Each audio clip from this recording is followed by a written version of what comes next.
state-owned companies are receiving money from Canada's COVID-19 wage subsidy benefits. That's according to Canada Revenue Agency's search registry. Among the recipients are the Canadian branches of Chinese entities with close ties to the communist regime.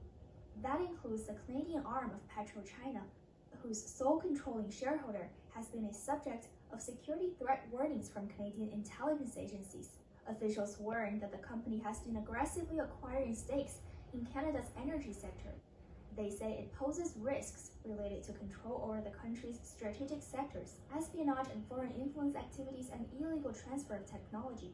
Another company on the list of receiving the Canadian subsidy is Bank of China.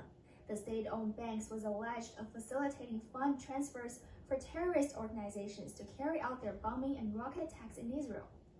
Yet another recipient is China Mobile.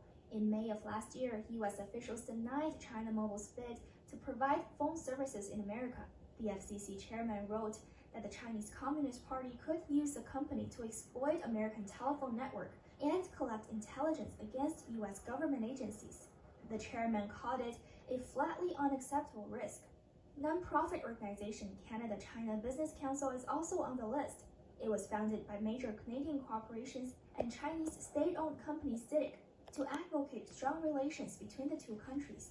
A 2019 report by the U.S. Congress's China Commission says the company has ties to Chinese military and intelligence agencies, and a veteran French journalist wrote in his book that the Chinese company was swarming with secret agents. Chinese companies also received bailout money from American taxpayers during the pandemic. This August, over 100 firms backed by the Chinese regime received altogether hundreds of millions of dollars from relief money meant to bail out American small businesses. A subsidiary of Chinese defense company AVIC, for example, received upwards of $10 million. The U.S. Defense Department lists the company as owned or tied to the People's Liberation Army.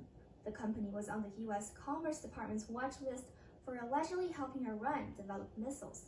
Penny Zhou, NTD News.